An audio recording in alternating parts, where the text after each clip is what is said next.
primeira prova está fixado, mas a segunda prova talvez a gente tenha que alterar, porque algumas pessoas estão viajando no dia marcado, então talvez a gente mude depois para o dia anterior, mas eu vou comunicar depois isso. Bom, então só completando o assunto da aula anterior, né? Eu tinha mostrado, tinha explicado que existe um teorema de Sard, uma versão do teorema de Sard em dimensão infinita, que é devido ao Ismail, né, provado em 1965. E, de fato, a prova do Ismail é curtíssima, quer dizer, são meia página e é uma consequência imediata do teorema de Sard em dimensão finita, né? E ele vale para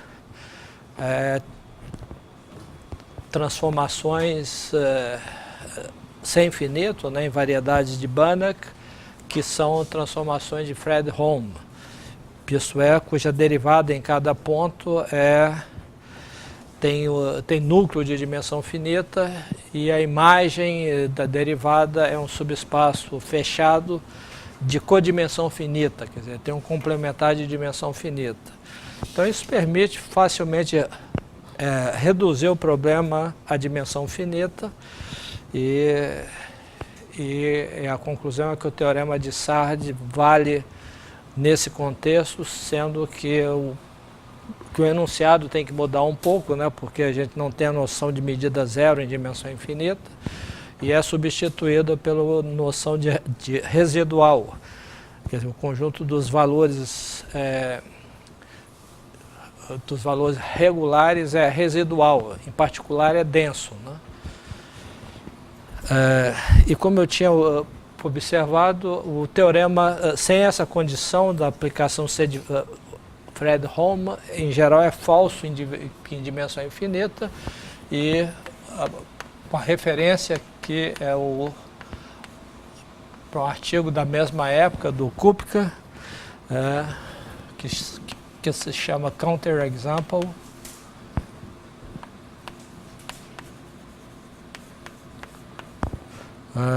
of the Morse-Sard, of the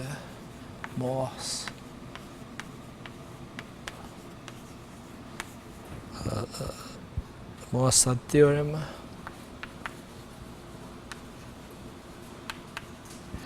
in case of infinite dimension.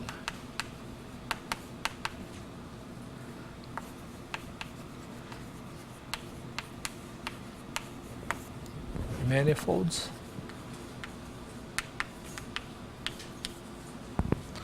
Isso aí está nos proceedings da American Mathematical Society, volume 16, 1965, e as páginas 954 até 957. Portanto, é um artigo curto, né?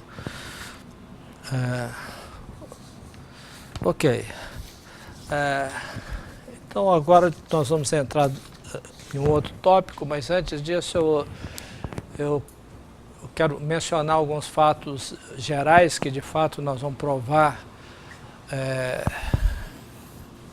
mais tarde, né?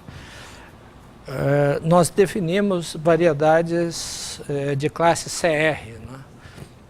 Com R qualquer. Mas um fato que nós vamos provar mais tarde é o seguinte, é que todo Atlas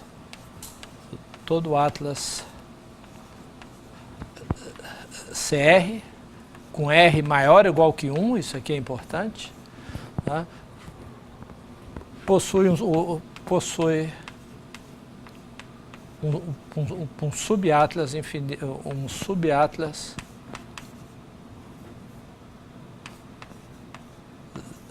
sem infinito. Que a gente pode sempre selecionar cartas locais, né, um subconjunto das cartas locais, cuja mudança de coordenadas é sempre todo atlas. Bom, isso aqui não é verdade. Todo atlas maximal, né, tem que ser maximal de classe CR. Em outras palavras, se M é a variedade CR, tá, com R maior ou igual que 1, então existe variedade sem infinito, M, N, e um dífel CR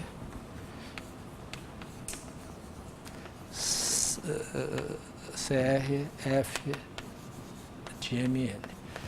Quer dizer, toda variedade CR é difeomorfa, com R maior ou igual que 1, é difeomorfa a uma variedade de classe sem infinito por um difeomorfismo CR. Então a gente, ao invés de trabalhar em M, a gente pode sempre trabalhar em N, né? Por exemplo, usando o teorema de Sard, coisas desse tipo, que a gente precisa de mais diferenciabilidade e depois trazer o resultado através desse difeomorfismo para M. Então, da agora para frente, nós não vamos nos preocupar mais em variedades com baixa classe de diferenciabilidade por causa desse resultado que a gente vai provar. Então a gente pode sempre pensar na variedade como sendo de classe sem infinito. Bom, isso aqui é verdade para R maior ou igual que 1. Isso não é verdade para variedades topológicas, né? Tem outro fato que é não trivial, aí, dois outros fatos não triviais, é que se a dimensão,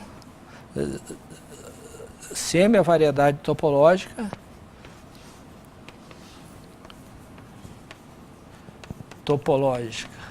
de dimensão menor ou igual que 3, então PM é homeomorfa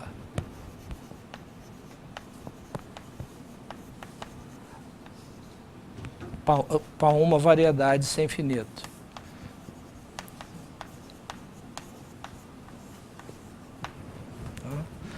E esse resultado é falso em dimensão maior ou igual que 4. Quer dizer, existem variedades topológicas de dimensão 4, por exemplo, que não são homeomorfas a nenhuma variedade sem infinito. Então isso aqui é... Bom, esse é um fato não trivial, que nós não vamos usar aqui, mas é bom saber, né? Outro fato geral, que também é não trivial, né? Depende da solução de uma equação para derivadas parciais, que toda variedade de dimensão 2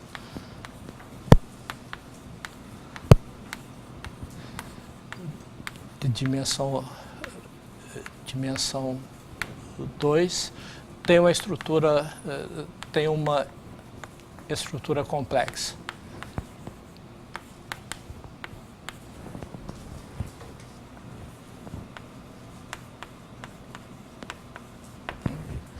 Em outras palavras, ela é difeomorfa para uma variedade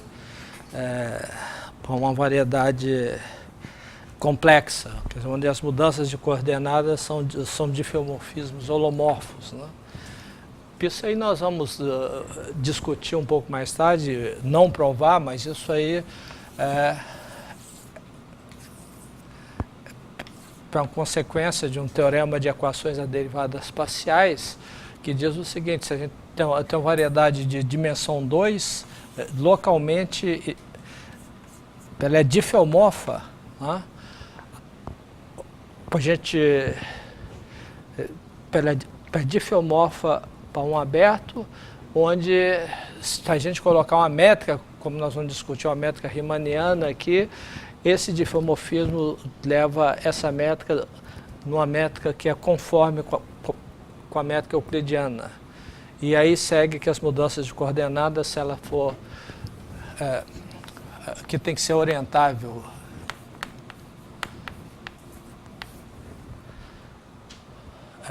Então ela tem uma estrutura complexa. Pô, a gente vai discutir esse resultado mais tarde, mas não provar. Isso em dimensão maior é falso, né? Isso em geral não é verdade. Por exemplo, se a gente, bom, primeiro para ter uma estrutura complexa, né, a variedade tem que ter dimensão par, né? Então a gente pode olhar, por exemplo, para as esferas de dimensão 2n.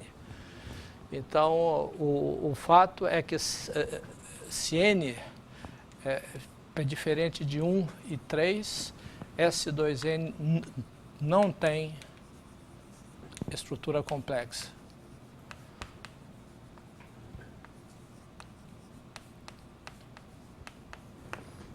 Para n igual a 1, a gente sabe que tem, que é o S2, né, que tem uma variedade de dimensão 2. E para n igual a 3, isso é um problema em aberto ainda. Ninguém sabe se S6 tem uma estrutura complexa ou não. Isso é um problema em aberto que vários matemáticos importantes já tentaram resolver e continua aberto até hoje. Então o mundo complexo é completamente diferente do mundo real, né? Do mundo sem infinito. E a aula de hoje nós vamos introduzir uma ferramenta extremamente importante no estudo de variedades sem infinito que não existem no contexto de variedades complexas. E essa ferramenta é chamada partição da unidade.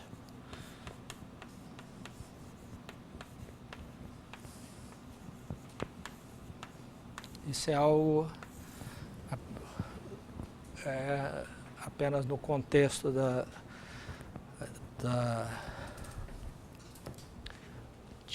de funções sem infinito, né? Bom, então a construção aqui é baseado na existência de um certo tipo de função, e eu vou começar mostrando a existência dessas funções, né?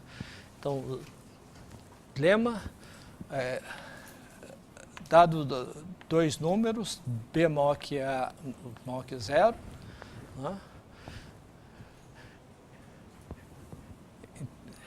Então existe uma função sem infinito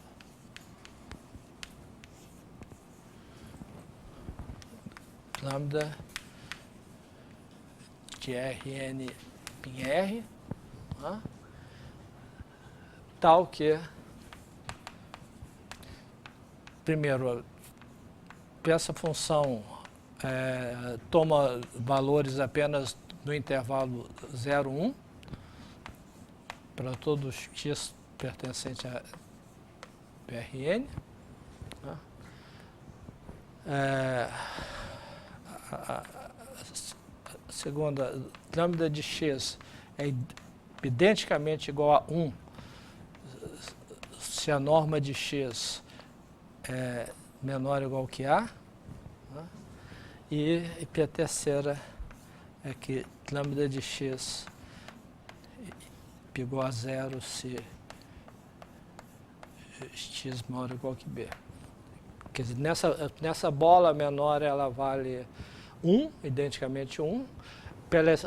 Toma sempre valores entre 0 e 1. E fora da bola maior ela é identicamente nula. Ok? Então esse é o lema que nós vamos mostrar agora, né? E a demonstração é bem simples. A gente começa construindo uma função da reta na reta, né? Da seguinte forma, a gente define alfa de t, né? Como sendo igual a zero, se t menor ou igual que zero, e para t positivo vai ser menos 1 sobre E elevado a menos 1 sobre t, se t é positivo. Okay. Bom, o gráfico dessa função é claro, ela é identicamente zero aqui, né? E aqui, né, quando t tende para zero aqui, né, isso aqui cresce, como o sinal é negativo, isso decresce, né, isso decresce a zero, mas essa função exponencial, se a gente deriva essa função aqui, a gente vê que todas as derivadas decrescem para zero também. Né? Quer dizer, então essa função tem um gráfico desse tipo aqui. Ela é positiva, para ter positivo, e ela, com todas as suas derivadas, convergem para zero. Por causa disso, se eu estendo ela como sendo zero aqui, ela é uma função sem infinito. Né? Tá certo? Esse é um exercício, mostrar que essa função aqui é de classe sem infinito. Ok? Tá? Bom, então agora nós vamos trabalhar com essa função. Agora nós vamos, a partir dela, nós vamos definir uma outra função, que vai ser sem infinito também, que é a função beta de t é igual a alfa. Como é que é? Alfa bom, deixa eu traçar o gráfico dela aqui. Nós vamos ter AB aqui. Né? Eu quero que essa função seja zero aqui. Ela vai ser zero aqui também. Né? E aqui ela vai ter uma função positiva. Né? Ok? Então eu vou... eu quero que para t menor que a, ela seja zero, como alfa P0 para t menor que coisa, eu coloco aqui alfa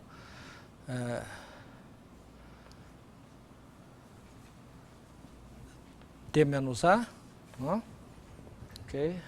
Se eu coloco alfa de t menos a, quando isso aqui é negativo, quer dizer, quando t for menor que a, né, isso aqui é negativo, né, e tá, quando t é menor que a, isso é negativo e, portanto, isso aqui dá zero. Né. Agora, eu quero que ela seja zero para lá, então eu multiplico isso aqui por alfa de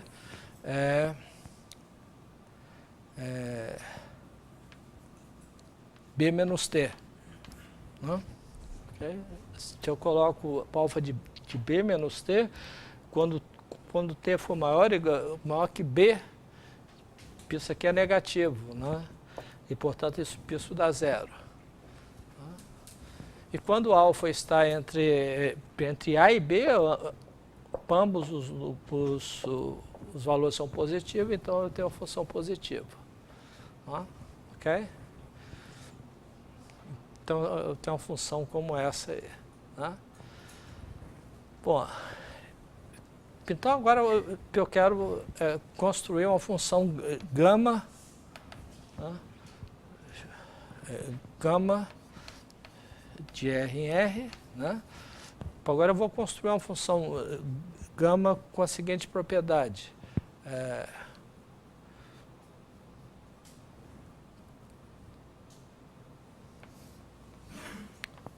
Tem o A e o B, né? Eu quero que essa função seja constantemente igual a 1 aqui, né? Okay? E para T menor que A, e que depois T cresça a zero e aí que continue sendo igual a zero. Okay? Esse é o gráfico de gama.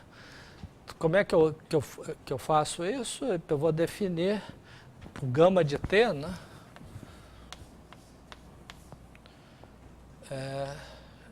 Como sendo igual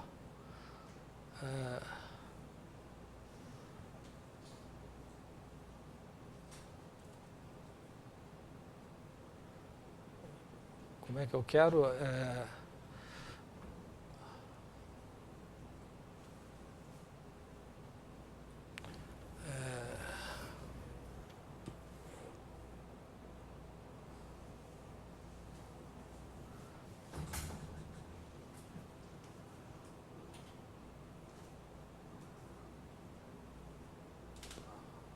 Que seja um aqui.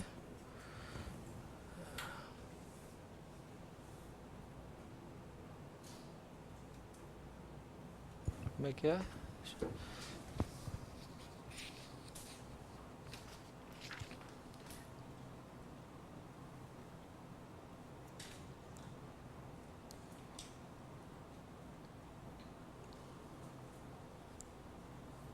Integral de T a B.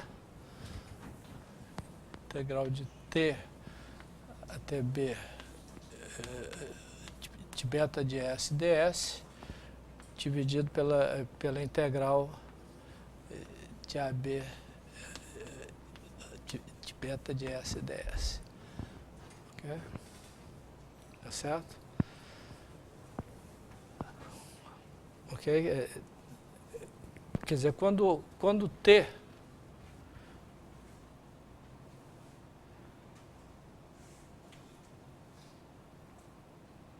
não, isso não está certo.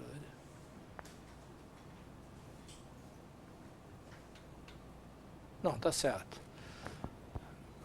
Quando T, né? Quando T é menor ou igual que A, né? Quanto é que dá isso aqui? Bom, estou integrando de T até B, né?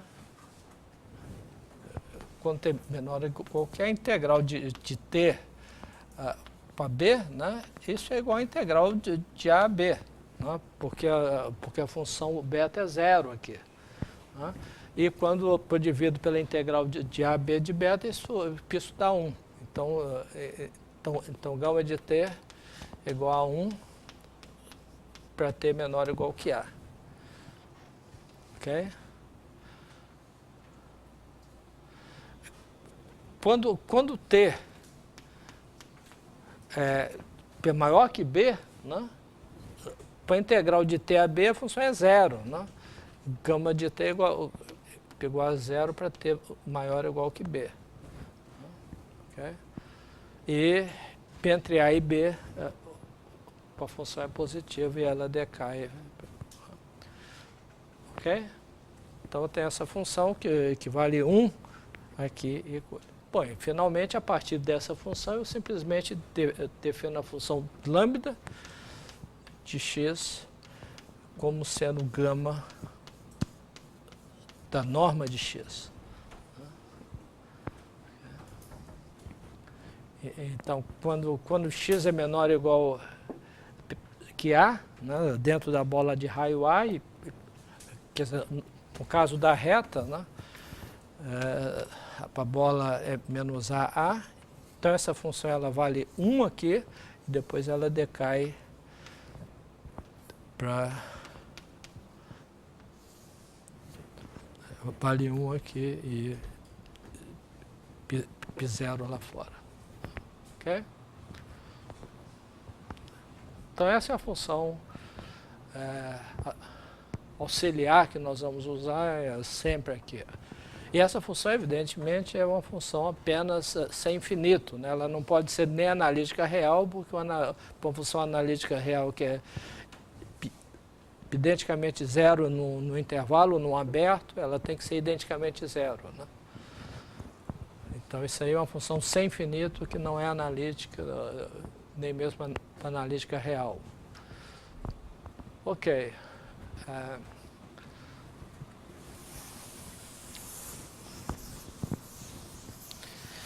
Bom, então, para construir uma partição da unidade, nós vamos precisar de algumas propriedades topológicas da variedade que vem do fato de ter base enumerável de abertos, né? Então, a primeira proposição topológica que a gente tem é o seguinte: semi é uma variedade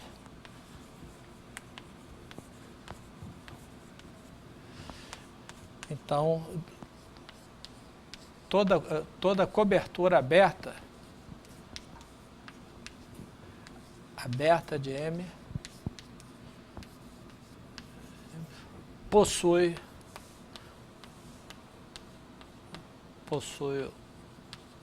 uma subcobertura enumerável.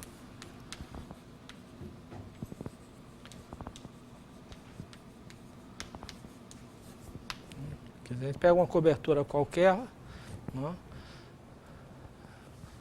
e a gente pode extrair, jogar abertos fora, pegar apenas uma subcoleção enumerável desses abertos que ainda cobrem a variedade M.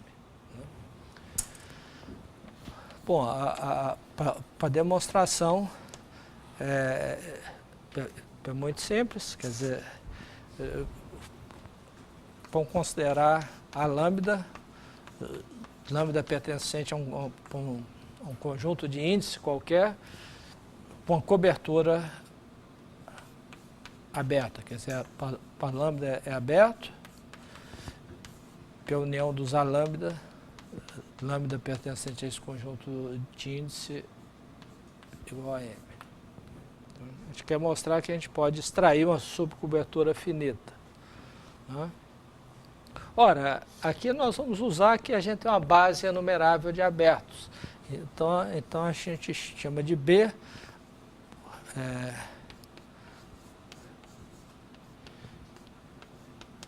I pertencente a N, né, com a base enumerável de aberto.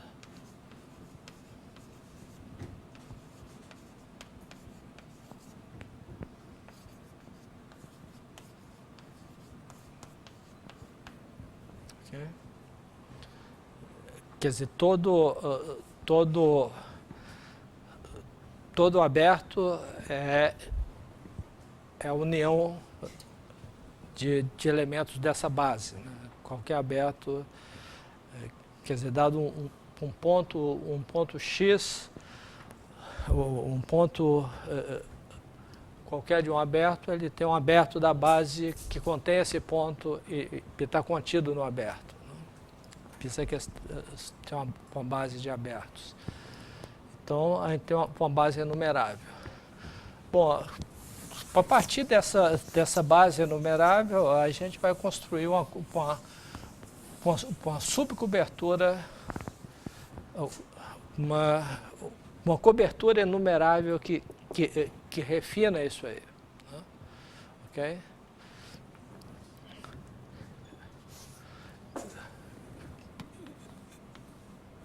Então, para cada x pertencente a M, né,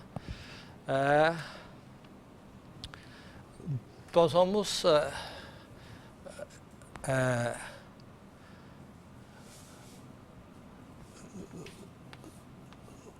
a gente tem um elemento, a lambda que contém o x, né, a lambda que contém o x, e aí a gente pode escolher o elemento.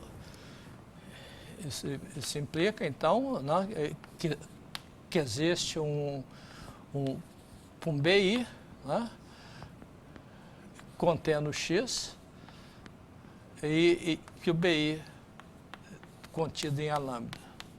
Né? Ok? Quer dizer, eu posso escolher um elemento da minha base que contém o ponto x e que contém o A lambda. Né? Ok? Então existe essa cara, e com isso eu construo uma cobertura, né, como eu posso cobrir cada ponto, eu posso escolher uma família de elementos aqui, né, que eu vou chamar de BI1, etc., BN, etc., tais que, para cada J, primeiro ele cobre, né, a união de B e J, J igual a 1 para infinito, cobre o M, né, okay? E para cada J, J, existe um lambda J tal que B e J está contido em A lambda J. Tem a construção, cada um desses caras que eu selecionei aqui, ele tem a propriedade de estar contido em algum elemento da cobertura. Okay? Então, para cada J, existe o elemento da cobertura que contém o B e J. Tá? Então, a gente tem uma subcobertura finita. A lambda J, P numerável, J pertencente a N, é uma subcobertura enumerável.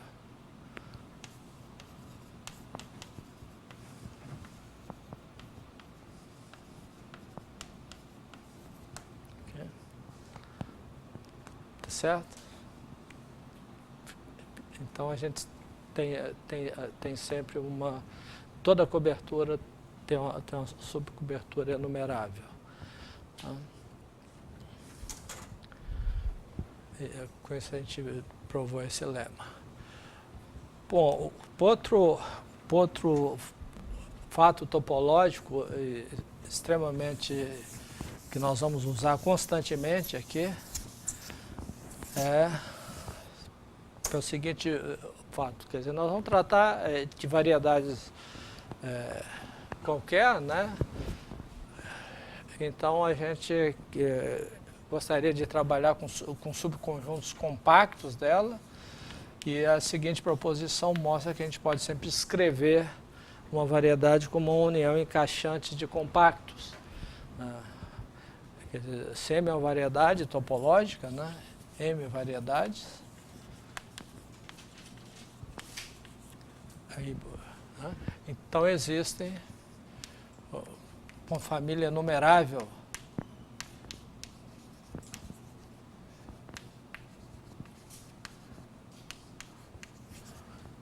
K índice de M de subconjuntos compactos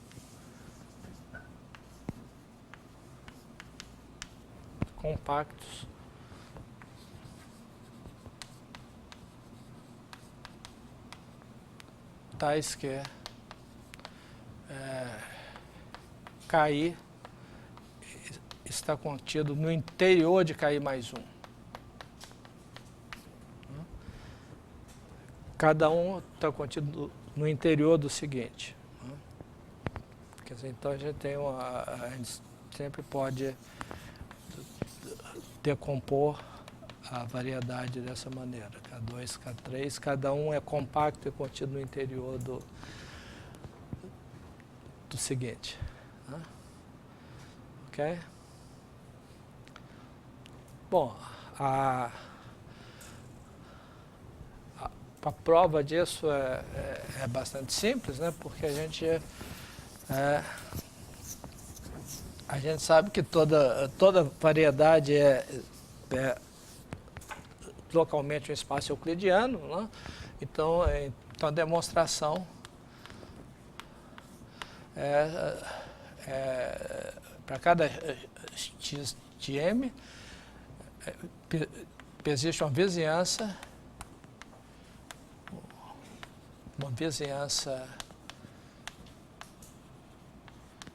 aberta, né?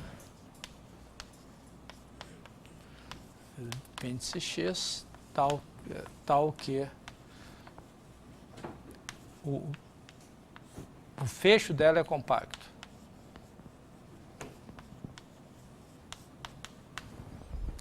Tá? por exemplo, você pega uma carta local e pega a pré-imagem de uma bola. Né? De uma bola aberta, o fecho dela é compacto. Né? Okay? Bom, então aí a gente pode tomar, para cada X a gente tem uma cobertura, né? O lambda aqui é a própria variedade. Então a gente tem uma cobertura, a gente pode extrair uma subcobertura finita.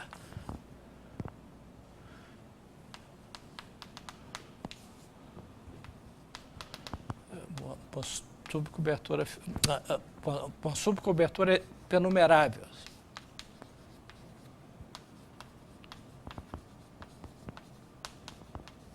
Certo? Então aqui eu tenho uma coleção enumerável desses abertos, cada um tendo fecho compacto.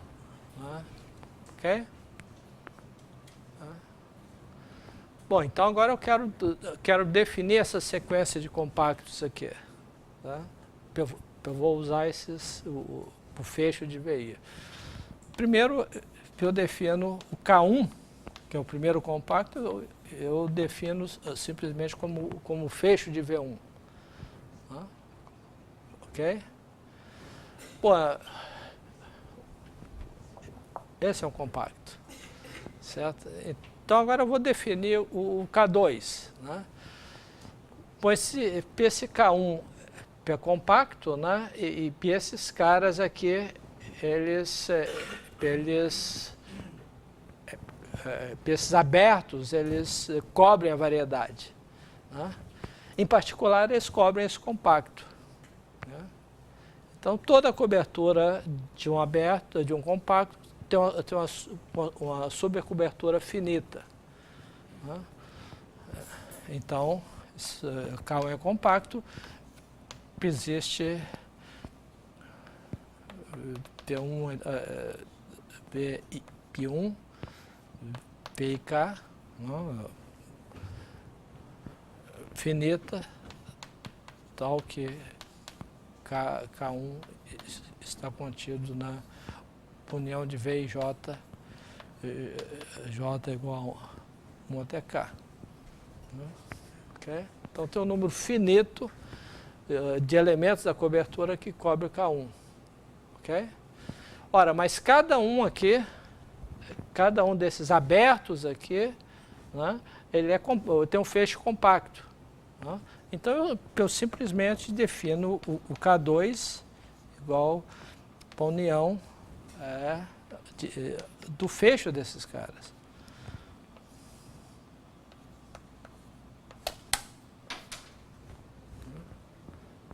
Cada um é compacto, né? A união finita de compacto é compacto. Né? Então esse K2 é compacto. Né? K2 é o compacto e K1 está contido no interior de K2. Né? E K1 contido no interior de K2. E aí a gente continua o argumento por indução, né? Quer dizer, aí você pega o K2, novamente isso aqui é uma cobertura, tem um número finito de elementos da cobertura que cobre o K2, eu tomo a união do fecho desse e chamo de K3, e assim por diante. Né? Ok? Então com isso a gente tem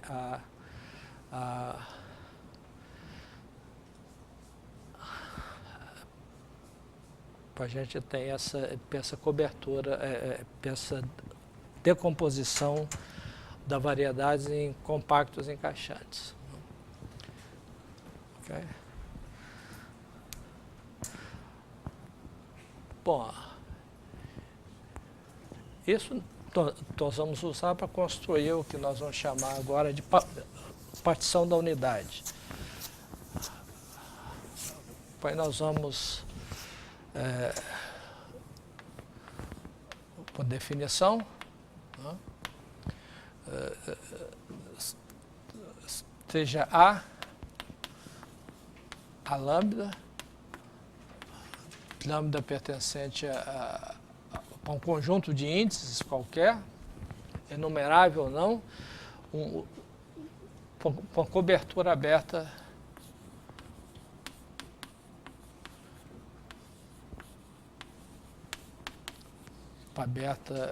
de M. Né? Então a gente diz uma partição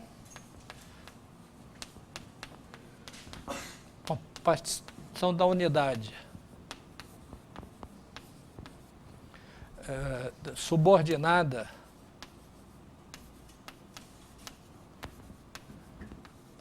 para essa cobertura A, né? Tem uma família de funções sem infinito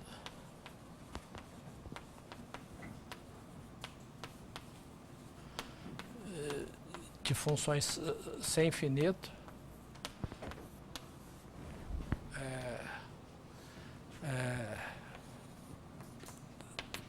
φ lambda de MR, um para cada lambda, né? tais que, primeiro, essa função φ lambda de x é sempre maior ou igual que zero para todo x, né? E pelo suporte de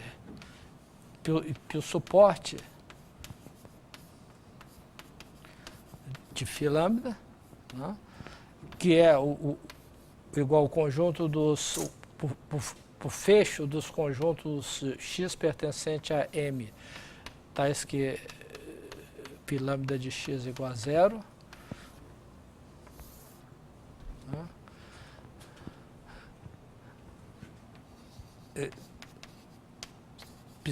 Está contido em A lambda. Quer dizer, esse φ lambda, em particular, esse φ lambda é identicamente nulo fora de A lambda, mas ainda o suporte, né, está contido em A lambda. Ok? Tá? Essa é a primeira propriedade. A segunda propriedade é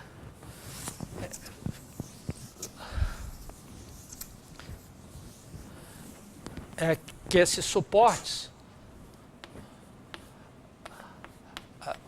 para a família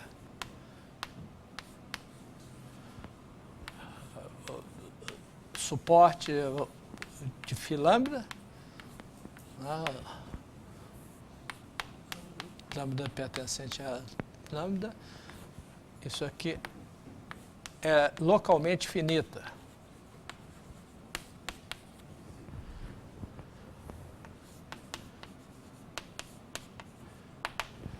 Isso significa que todo ponto x possui uma vizinhança,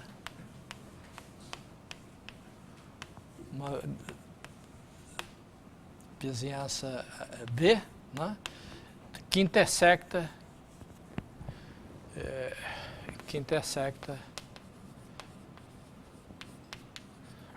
apenas um número finito.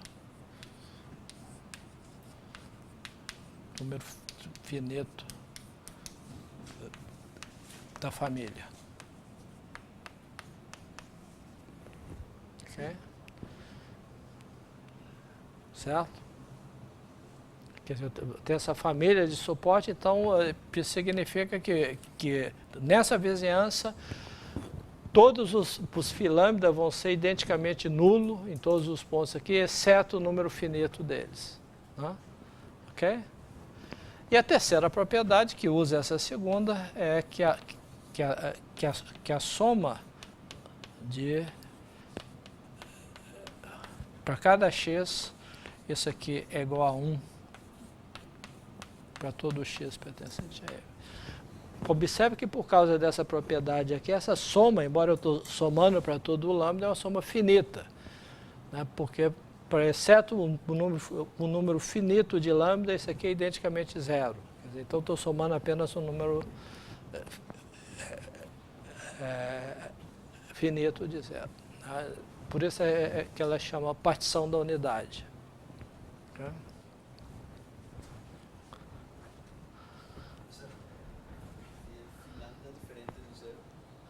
Hein?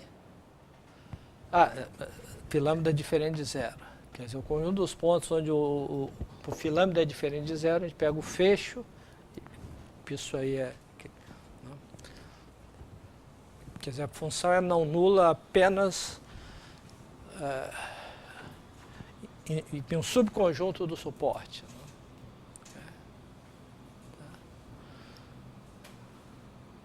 Okay. Então isso aqui é identicamente zero.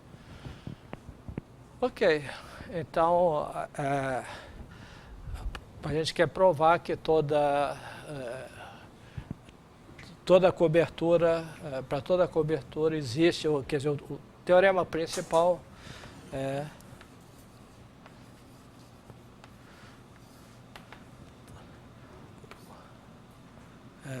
dado uma cobertura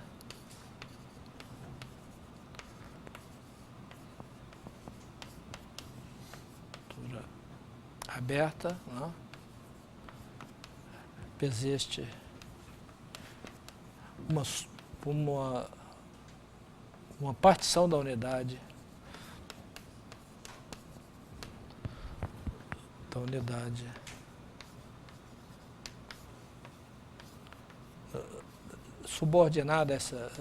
subordinada para essa cobertura.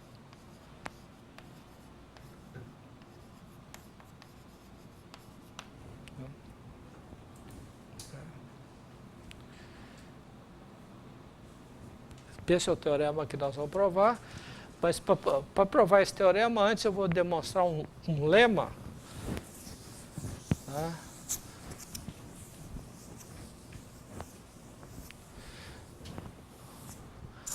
O lema é o seguinte, primeiro a definição, né? Vamos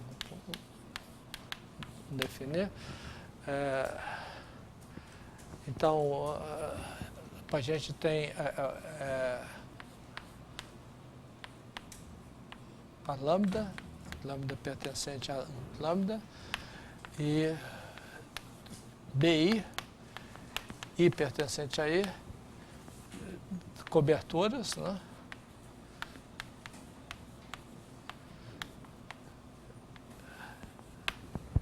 De M. Né? Ok? Então eu digo que, vou chamar isso aqui de A, isso aqui de B. Né? Eu digo que B refina A se existe aplicação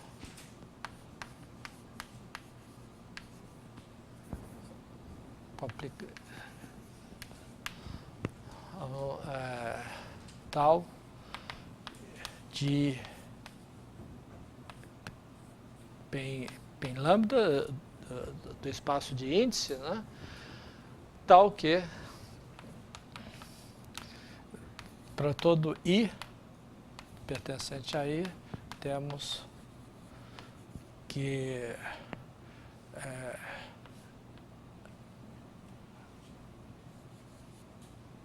P de I está contido em A de tal de I. Ok? Tá certo?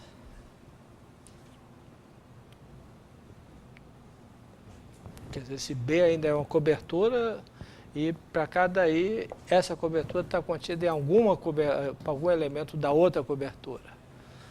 Okay? Então essa é a definição. E pelo lema é que se B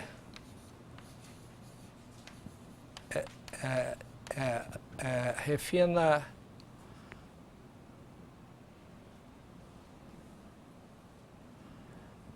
se B refina A e existe uma partição da unidade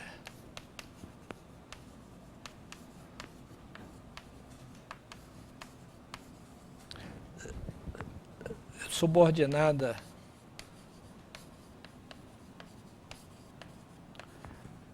a B, Então existe uma partição da unidade. Então existe uma partição da unidade subordinada a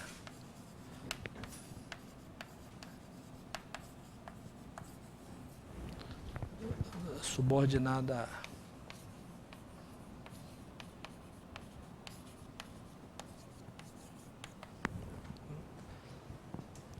Quer dizer, se tem uma partição da unidade qualquer e a gente quer construir uma partição da unidade, a gente pode refinar essa partição por outra partição e construir uma partição da unidade para essa outra partição que a gente obtém uma partição da unidade para a coisa original. Bom, mas isso aí, a prova é imediata, né? A gente constrói simplesmente, a demonstração é o seguinte, demonstração seja φi e pertencente a E, com partição da unidade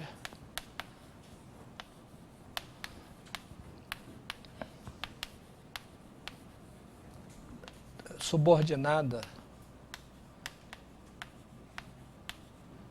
para B. Quer dizer, o suporte de φi está contido em BI. Okay? Bom, agora a gente quer construir uma partição da unidade subordinada a A.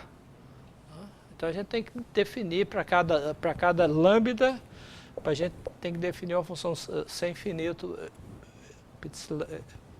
psi. Então como é que a gente define isso? Psi lambda, a gente soma todas as φ de x, onde tal de i igual a lambda.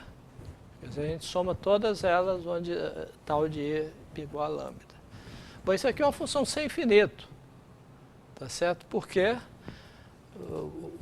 Porque a gente tem uma vizinhança, né, de cada ponto onde apenas o número finito desses caras são não nulos, né, e nessa vizinhança a gente está somando o número finito de funções sem infinito. Isso é uma função sem infinito. Né, ok? Isso é uma função sem infinito e, por hipótese, o suporte dela está contido em a lambda, né, pela definição isso aqui. Ok? O suporte de psi lambda está contido na união do suporte dos φs e todos eles estão contidos em a lambda e portanto a gente tem a coisa. Então o lema está demonstrado. Bom, então vamos demonstrar o teorema. Demonstração do teorema.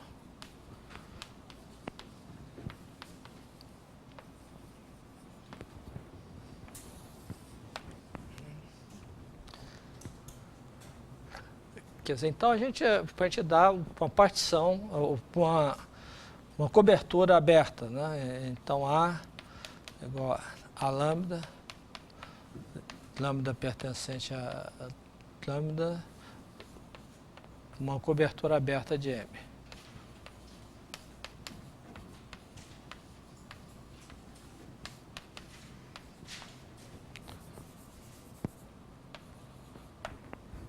Okay.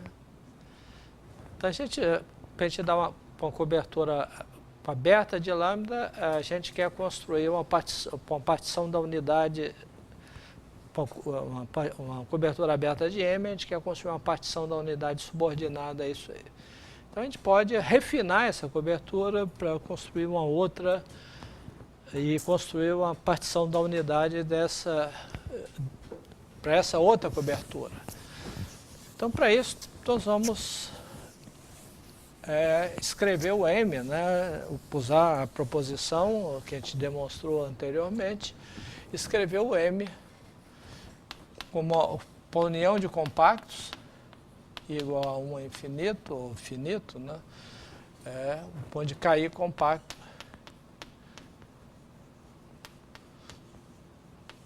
compacto e KI contido no interior de KI mais 1. Okay? Pô, que a gente tem essa cobertura aqui. Né? Pô, se a gente pega um X, qualquer em M, né? Okay? Tá? Então existem abertos W de X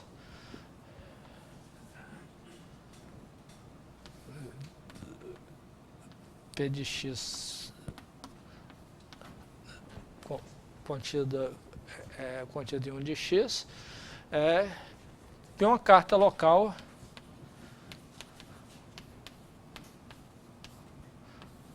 eu vou chamar de P de X de WX. Agora eu vou tomar como aberto aqui a bola de centro 0 e raio 3 no RM, né? Contida em RM. Né? Tal que de x igual a 0, né? E V de x é igual a pré-imagem da bola de centro 0 e raio 1, de raio 2, e o U de x igual a pré-imagem igual a φx menos 1 da bola de centro 0 e raio 1, e mais ainda eu posso tomar esse AX contido em A lambda para algum lambda. Okay. Quer dizer, eu pego esse X aí, ele é um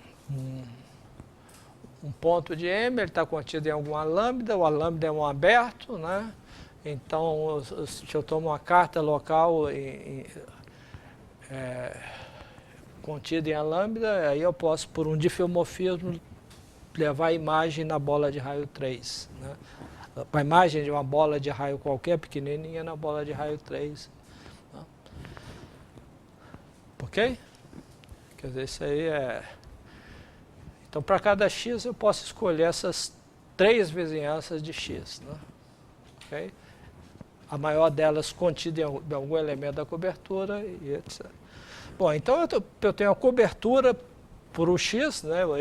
Se o x já cobre o coisa, então eu vou concentrar a atenção nessa cobertura o x. Né?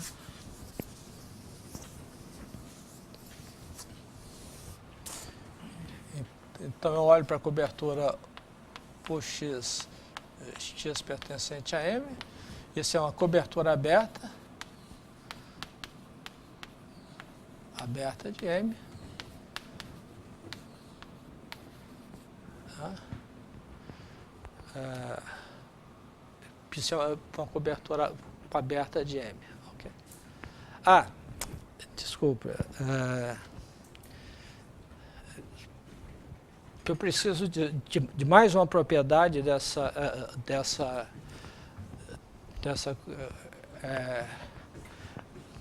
propriedade aí.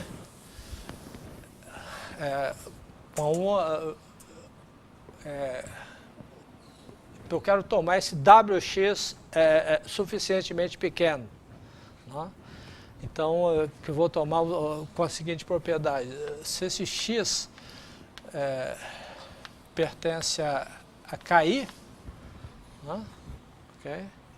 Então o WX está contido em KI mais 1 menos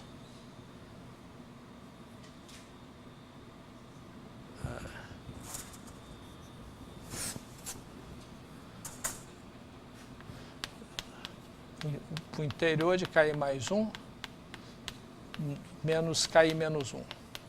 Né? Quer dizer, se eu estou numa... Aqui eu tenho o KI, né? Aqui eu tenho o KI menos 1. Não, não é isso que eu quero, não.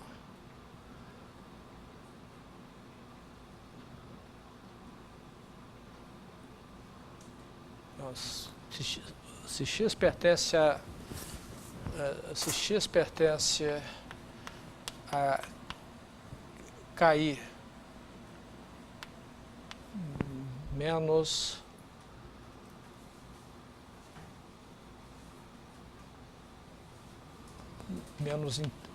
interior de KI menos 1,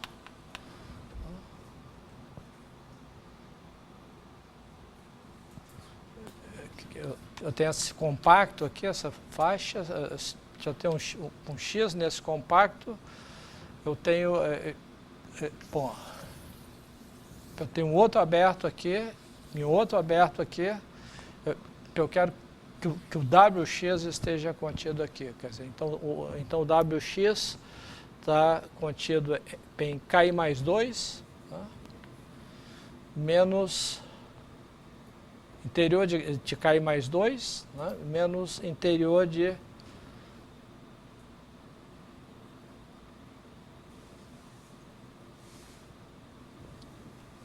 KI menos 2. Ok? Quer dizer, eu não quero que esse WX intersecta esse cara e nem o complementar do KI mais 2. Né? Para isso, passa a tomar o WX suficientemente pequeno. Não posso escolher o WX arbitrariamente pequeno aí, não? E isso não tem problema. Tá? Ok? Bom, então agora eu tenho essa cobertura, eu posso escolher uma subcobertura finita agora. Então, uma subcobertura enumerável.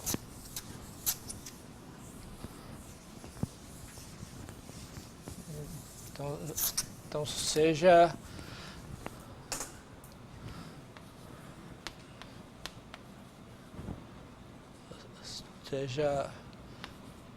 UI, né, igual a 1, etc., com a subcobertura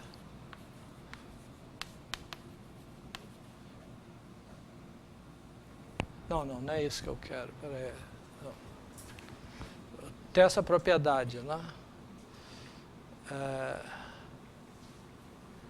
Então agora eu vou selecionar uma cobertura enumerável da seguinte maneira.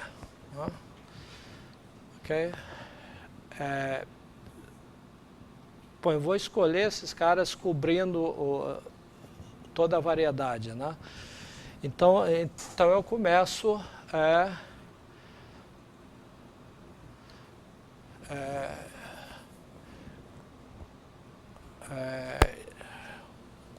um número finito desses caras cobre o K1. Né?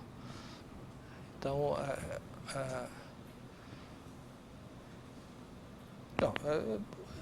talvez eu possa enunciar de uma vez. Quer dizer, eu vou tomar uma subcobertura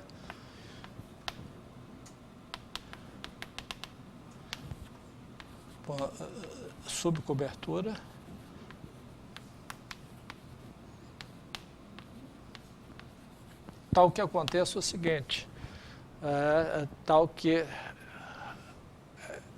o KJ, vamos chamar de KJ para não... Tal que para todo I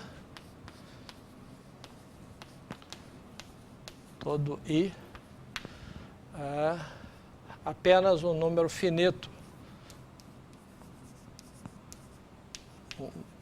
um número finito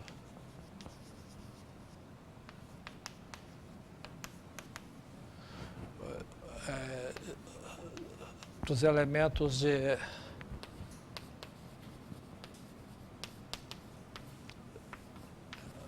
WJ, né, intersectam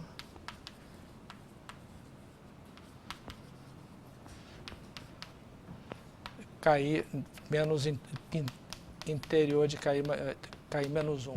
Quer dizer, cada faixa compacta, eu quero que apenas um número finito desses caras intersecte essa faixa compacta.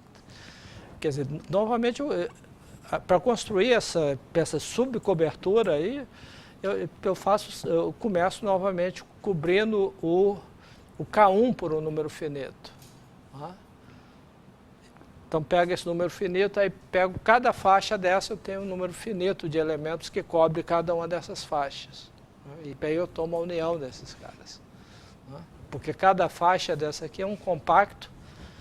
Né? Isso aqui é um compacto. Né? Então, eu posso selecionar um número finito que cobre esse cara, né, para cada I. Né? E aí eu tomo a união desses caras. Então, eu tenho essa propriedade. Ok? Tá certo? Ora, mas agora eu tenho a minha função, né? Eu pego uma função lambda, né?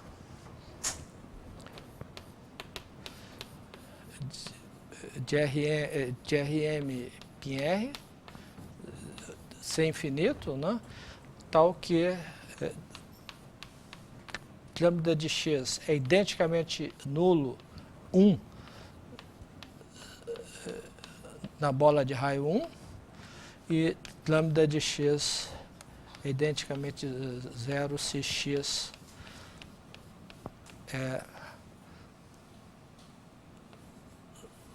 maior ou igual que 2. Quer dizer, fora da bola de raio 2, o lambda de x é igual a 0. Tá? Ok? Tá? Bom, então agora eu vou definir o lambda j, uma função sem infinito de MR, da seguinte forma: o lambda j de x é identicamente 0 fora de WJ, dessa família WJ, e lambda j de x é igual a lambda de φj de x. Eu tenho essa carta local, né? φj que leva a vizinhança, o WJ na bola de raio 3, se x pertence a WJ. Okay? Então, essa função agora é sem infinito da variedade. Né?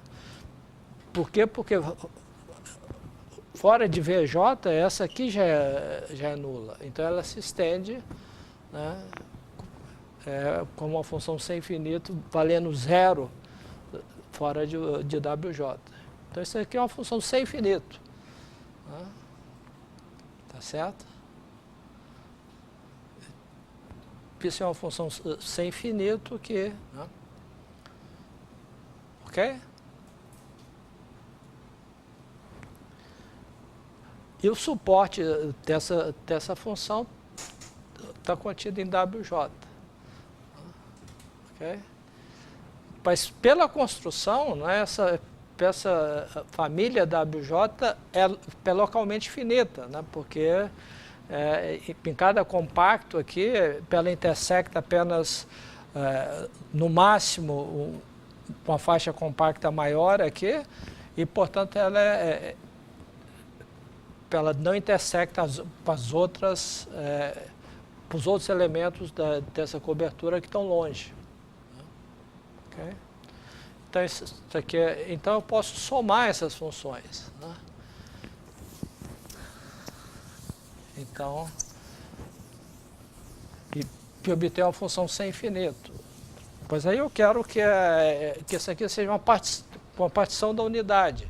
Então, agora eu simplesmente defino o tal j de x em cada ponto como sendo o lambda j de x, né, dividido pela soma J igual a 1 infinito, K igual a 1 infinito de lambda K de x. Quer dizer, eu somo todas elas no ponto x e defino o tal J como sendo... Né? Bom, a gente tem que mostrar que isso aqui é ser infinito. Por que isso aqui é ser infinito? Porque essa partição é localmente finita.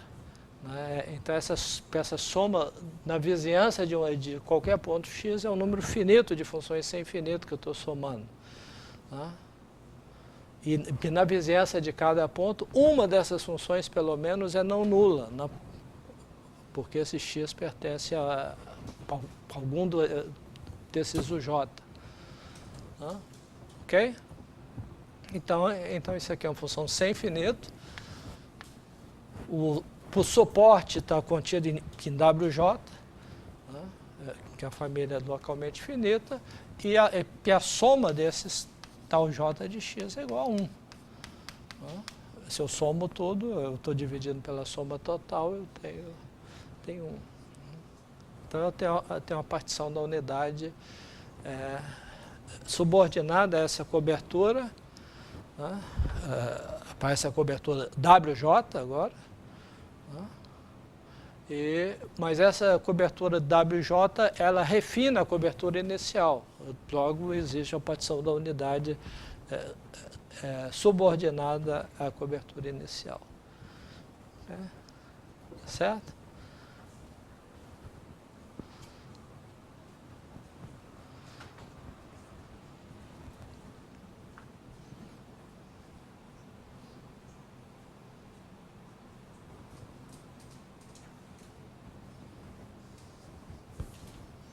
Bom, então esse é um resultado básico aqui no curso, que nós vamos usar isso todo o tempo.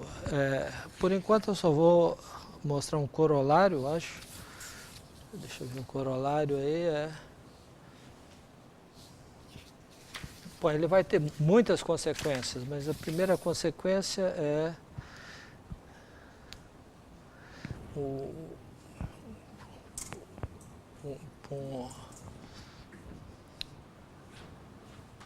então, corolário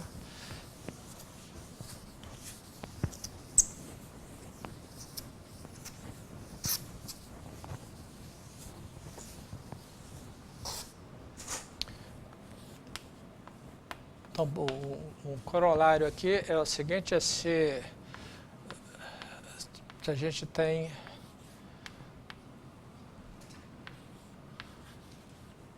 M é a variedade, não? M é a variedade.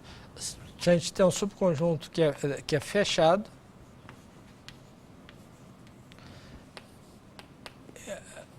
P é um aberto, né? Quer dizer, se a gente tem um subconjunto fechado da variedade contido em um aberto, então existe função sem infinito π de M em R, tal que φ de x é maior ou igual que zero, né? Φ de x é identicamente 1 se x pertencente a esse fechado, e φ de x é igual a zero se x não pertence a V. Okay.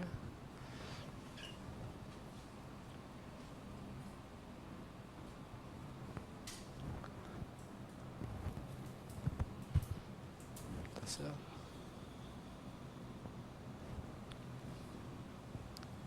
Quer dizer, dado um fechado, então ela vale 1 e entre esse fechado e πV, né, fora do fechado em V, ela vai de 0 a 1 e se anula completamente fora de V. Né? Ok? como é que a gente mostra isso? Isso é uma consequência imediata do teorema de partição da unidade, porque dado esse fechado, a gente tem o seguinte, a gente define, então demonstração, passa a tomar U igual a M menos F, né? F é fechado, isso aqui é aberto. Então a gente tem por V uma cobertura.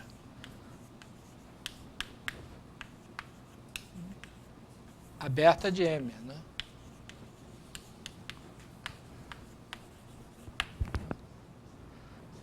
Ok? Tá. Psi é uma cobertura aberta de M, então você tem uma partição da unidade φ1 mais φv pegou a 1, partição da unidade.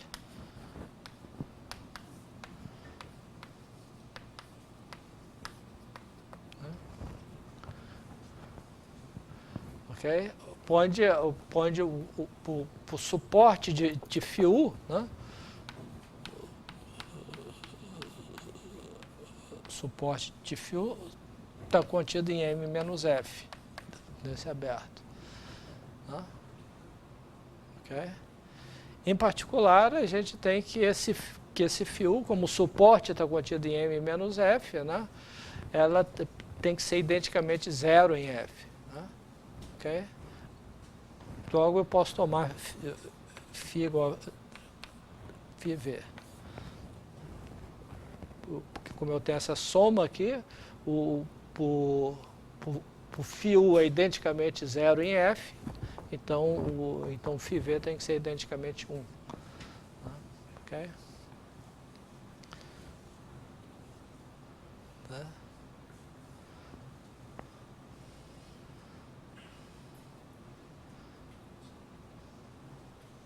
Ok? Bom, isso aqui é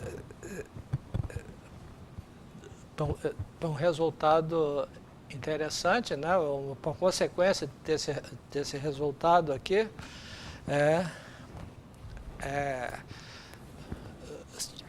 se eu dou esse fechado e uma vizinhança arbitrariamente pequena desse fechado, né?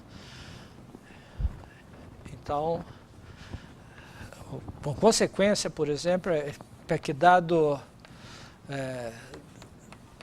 vizinhança V de um fechado F,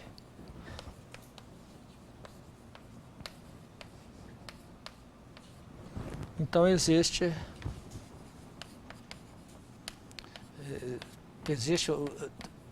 vizinhança W de F contida em V,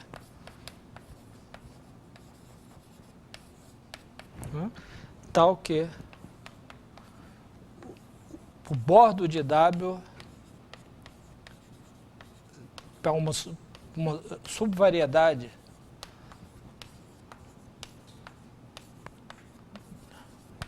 de M, uma subvariedade com a dimensão 1. Quer dizer, a gente sempre pode encontrar vizinhanças arbitrariamente pequenas de qualquer fechado, tal que o bordo, né, seja a variedade. Né?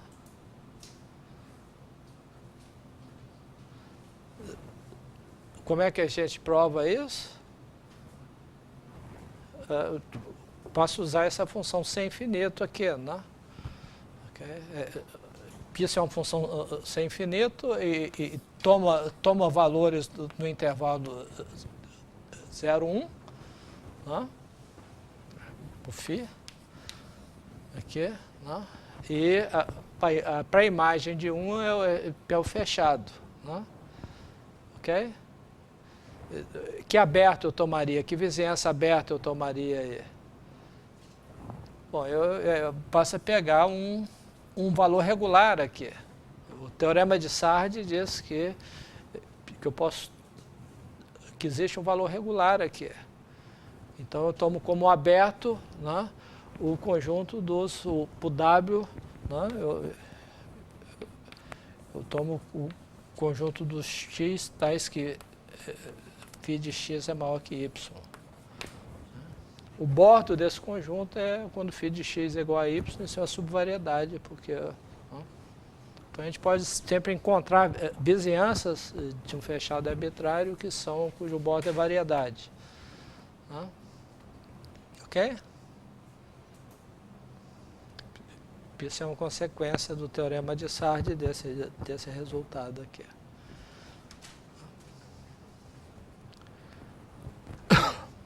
Bom,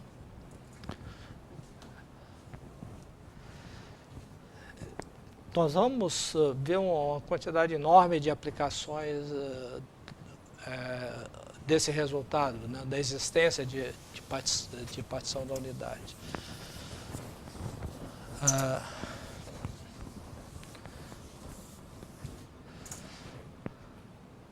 Então agora eu vou entrar no outro tópico aí, que é equações diferenciais em variedades, né? O que nós vamos chamar de campos de vetores em variedade.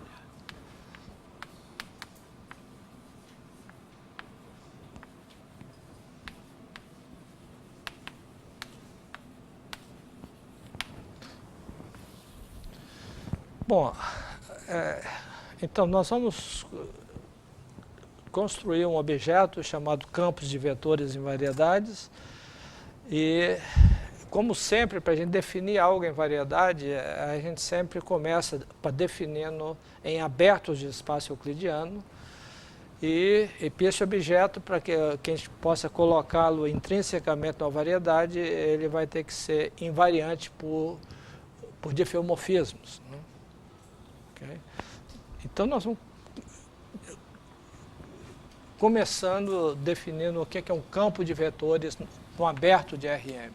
Então a gente tem um aberto de RM, aberto, tá?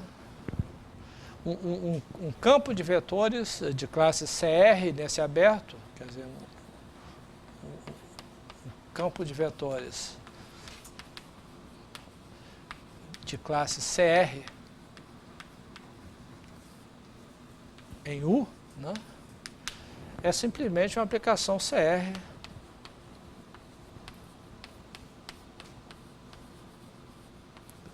nada mais é que uma aplicação CR X de U em RM no mesmo espaço, né? Quer dizer que então o que a gente está pensando é ter um aberto U no RM, para cada ponto X aqui a gente tem um vetor de RM. Okay?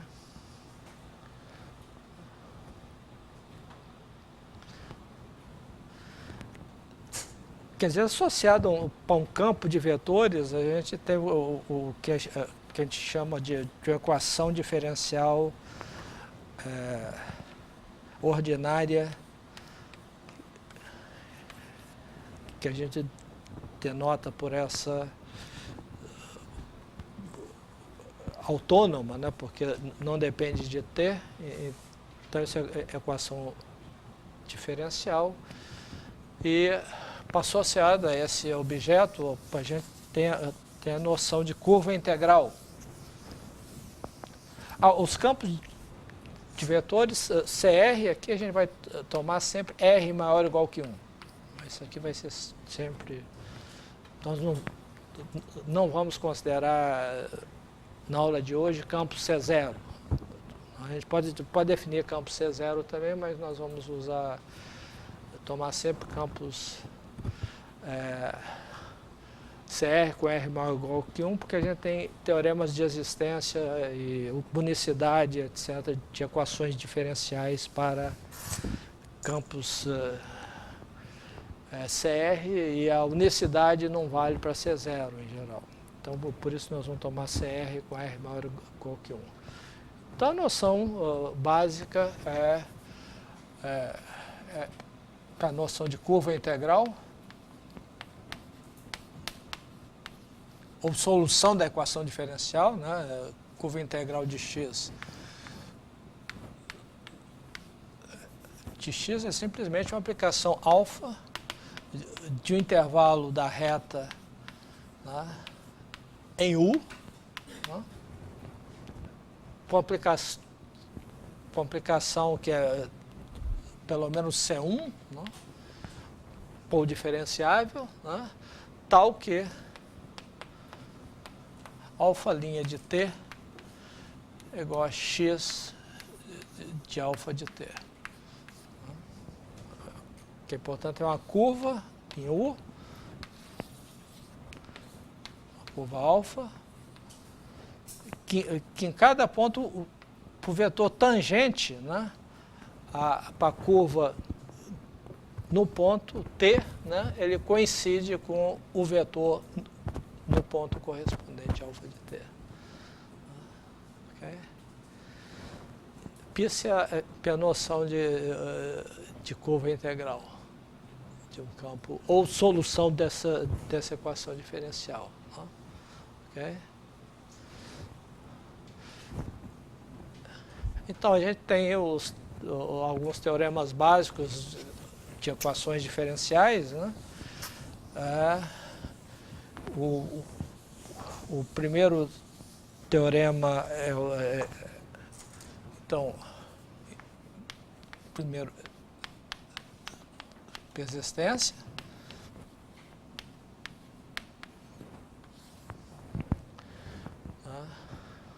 Que dado um ponto x0 pertencente a U, né, então existe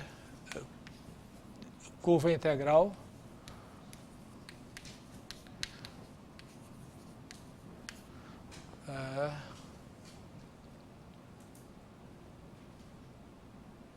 alfa de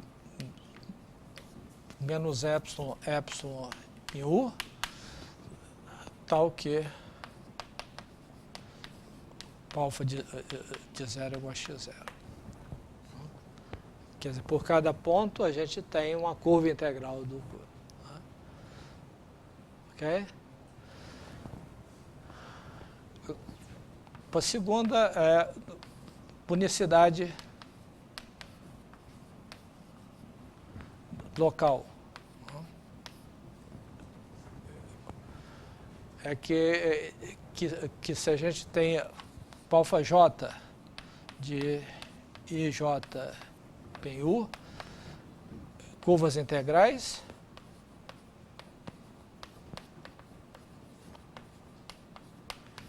bom, esse teorema de existência, vocês lembram do curso de equações diferenciais ordinárias, ele vale também para campo C0, mas a unicidade não vale em geral.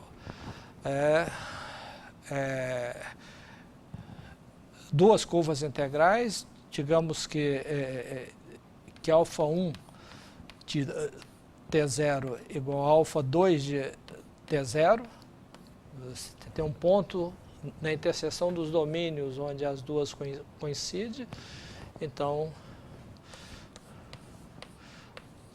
alfa1 de t igual a alfa2 de t se t menos t0 para todo t próximo de t0. Então as duas coincidem localmente. Okay? E a terceira propriedade, bom, isso aqui, né, evidentemente isso implica, né, que alfa de t, alfa1 de t igual a alfa2 de t para todo t pertencente a I1 interseção I2. Você pega dois intervalos, a interseção é um intervalo, aqui a gente está dizendo que elas coincidem na vizinhança de um ponto, e aí segue imediatamente que elas coincidem em todo o intervalo da interseção, né? Okay? Porque o intervalo é conexo, e o conjunto dos pontos onde ela coincide por essa propriedade aqui é um aberto, e como as funções são contínuas, é um fechado, portanto é todo o intervalo. Isso é simplesmente pelo fato que isso aqui é um conjunto conexo. Isso aqui diz que o conjunto onde elas coincidem é um aberto. Então, bom, unicidade local e finalmente a diferenciabilidade da solução com condições iniciais, né?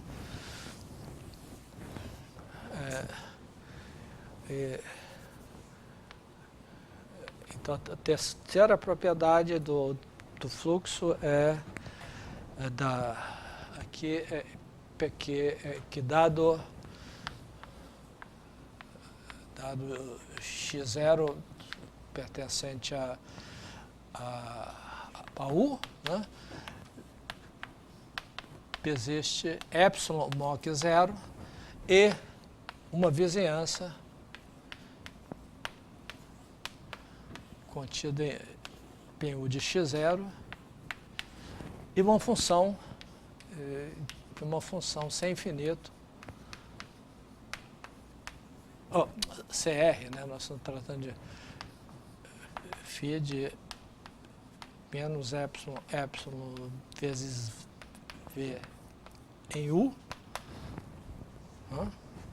tal que, primeiro, φ de 0x pegou a x, né? Okay? Para cada x fixo, isso é uma curva em U que passa pelo ponto x no instante zero. E segundo, é que para todo x pertencente a V, né, para aplicação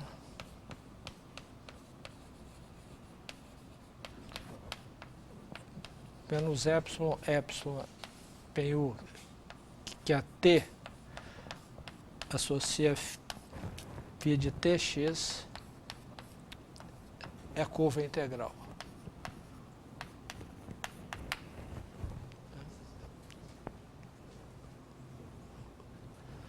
Ok? Quer dizer, em outras palavras, a gente tem,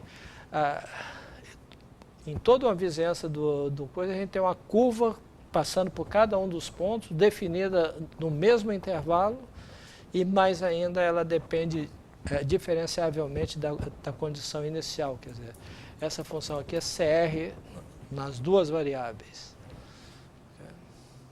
Então esse é o ponto teorema básico do curso de equações diferenciais ordinárias. A diferenciabilidade da solução com respeito às condições iniciais.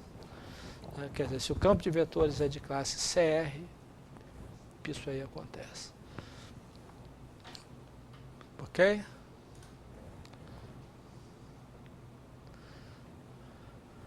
Bom, então agora a gente pode considerar campos de vetores, dois campos de vetores em abertos diferentes. Então agora vamos tomar um campo de vetores em U. Quer dizer, aqui a gente tem para cada x, a gente tem um campo x de x. Aqui outro campo, em outro aberto de Rm. Outro campo y. E a gente quer saber quando é que e πf é um difeomorfismo.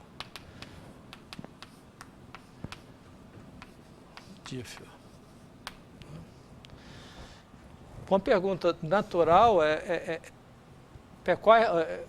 quando é que f leva curvas integrais de x em curvas integrais de y? Quer dizer, o que a gente quer perguntar é o seguinte: quando é que alfa de PU é curva integral de x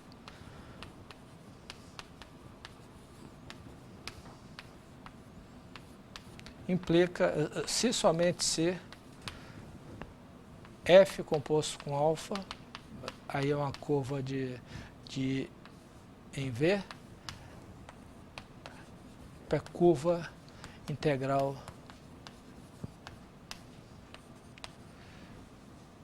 de Y. Quer dizer, que propriedades x e y deve ter para que f preserva, leva curva integral em curva integral. Ora, isso aqui é evidente, né? Isso aqui acontece se somente se o x é o que a gente chama o pullback do campo y, onde o pullback do campo y, por definição,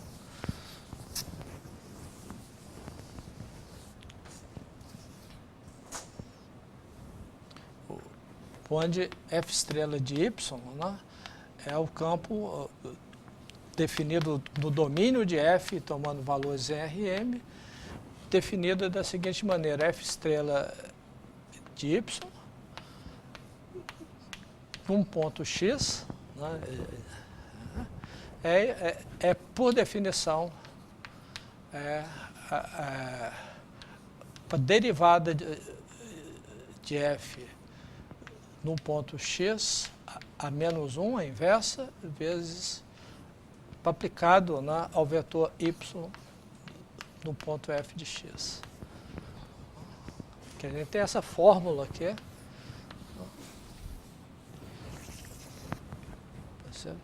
Ou, em outras palavras, isso aqui é a mesma coisa de dizer que a derivada de f no ponto x, aplicada ao vetor x de x, é exatamente o vetor y no ponto f de x. Quer dizer, a derivada de f leva o vetor x no vetor y no ponto f de x.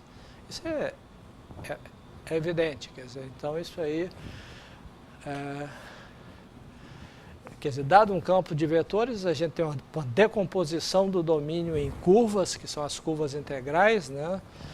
Em curvas, e se y é igual a f de x, esse f leva, se x é igual a f estrela de y, esse f leva as curvas aqui em curvas lá. Isso aqui é evidente, né? Isso segue da definição de curvas integrais, né? Ok.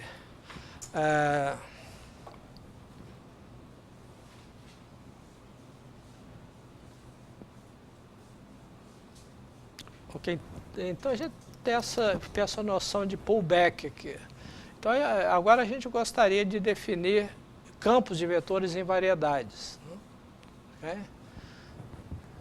Bom, campos de vetores, cada variedade é localmente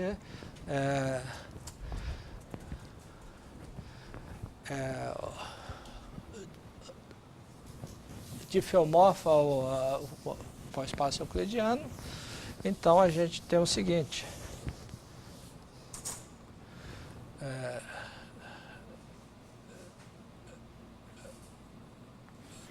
seja φ de UI em π tilde com Atlas em M. Okay. Quer dizer, um campo de vetores em M, um campo de vetores PM, né, é uma família, né,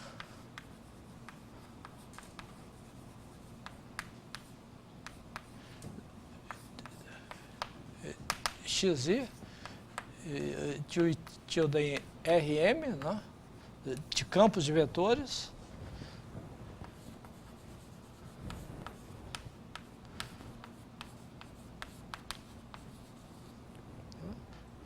quer dizer, em cada aberto de RM, de tal forma, tais que...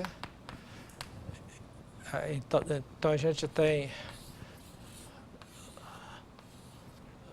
duas cartas aqui, φ π tilde, φj uj tilde, né? E a gente tem as mudanças de carta aqui,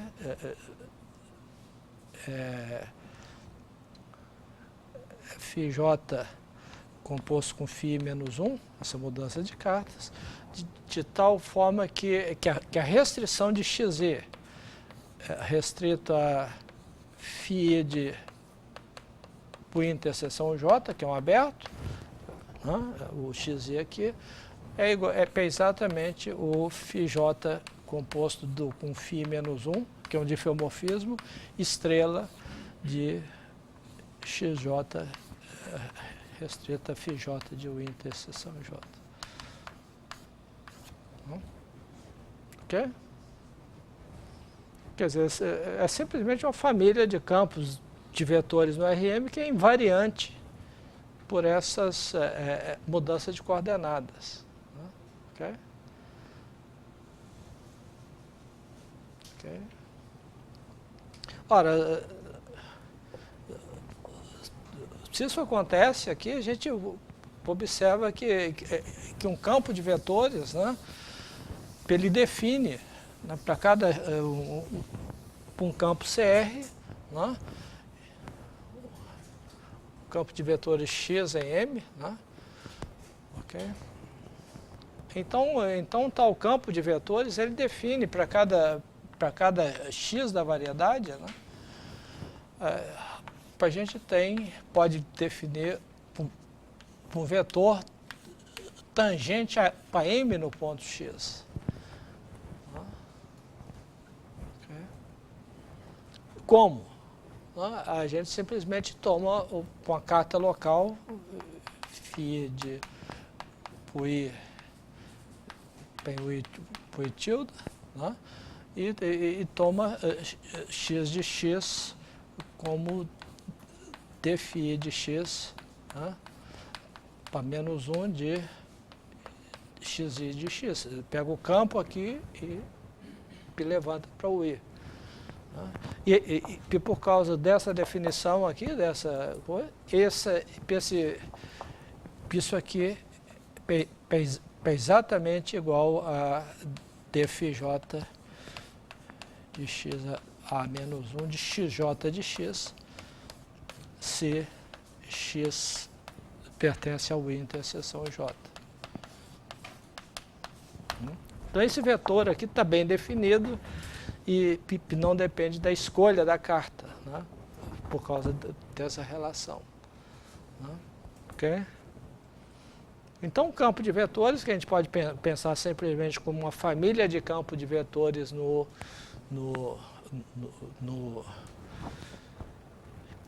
em abertos do espaço euclidiano invariante por essas mudanças de coordenadas, ele é também uma aplicação que a cada x associa um vetor tangente a tmx. Ora, mas a gente tem também uma estrutura de variedade no fibrado tangente e, portanto, a gente tem uma aplicação de M em Tm, que é o fibrado tangente, que a cada x associa o vetor de Tmx. Bom, a gente tem também uma projeção de Tm em x, né, em M,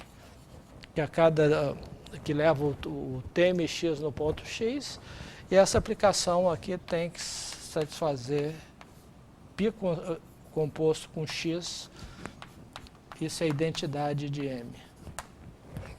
Que se eu pego um ponto em x de M, a imagem está contida em Tmx, se eu projeto de volta, eu tenho que tomar a identidade. E se a gente vê a estrutura diferenciável, aqui a gente vê que x é um campo diferenciável, se cada xi é diferenciável, é CR, isso é equivalente a essa aplicação aqui ser uma aplicação diferenciável. Né? Ok? Uma aplicação CR, porque isso aqui é uma variedade sem infinito também, nós estamos pensando em variedade sem infinito. Né? Okay? Então, o campo de vetores a gente pode pensar como uma família de campos de vetores nesses abertos, invariantes por essa mudança de coordenadas, o que é a mesma coisa de dizer que campo de vetores é uma aplicação CR dessa variedade na outra, com essa propriedade extra aqui. Quando o projeto de volta tem a identidade. Isso é chamado uma seção desse fibrado aqui. Bom, então a gente continua amanhã. A ideia agora é que nós vamos estender esses resultados todos de equações diferenciais para campos de vetores em variedade. Ele se estende naturalmente, porque são todos resultados locais, né? E nós vamos explorar, construir campos de vetores para obter propriedades das variedades, né? Então a gente continua na próxima aula.